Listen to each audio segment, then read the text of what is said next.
Un sifflement perturbe le silence de la montagne. Il vient de l'appareil de Bruno Charéron, un scientifique militant antinucléaire. Il mesure le taux de radioactivité et ici, dans ces prairies situées à 2400 mètres d'altitude, le compteur s'affole. 600, 700, et là on dépasse les 1000 coups par seconde. C'est-à-dire qu'on est à peu près ici à un taux de radiation au contact du sol 20 fois supérieur au niveau naturel.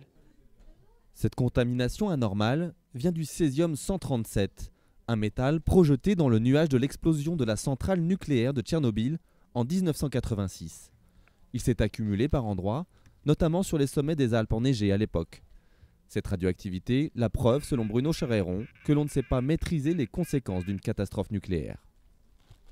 Ça nous interroge sur la question de savoir qu'est-ce qui se passerait s'il y avait un accident nucléaire grave sur une centrale française, l'intensité des rejets et l'intensité de la contamination que ça pourrait induire. Pour ce chercheur spécialisé dans la radioprotection, c'est bien la trace du nuage de Tchernobyl, mais la zone n'est pas ou peu habitée et les doses que pourraient recevoir les touristes, calculées en millisieverts, ne sont pas inquiétantes. Des campeurs qui vont passer là 5 heures, 10 heures, 15 heures vont prendre des doses de l'ordre de quelques microsieverts. On n'atteindrait pas le millisievert par an qui est la limite d'exposition de la population.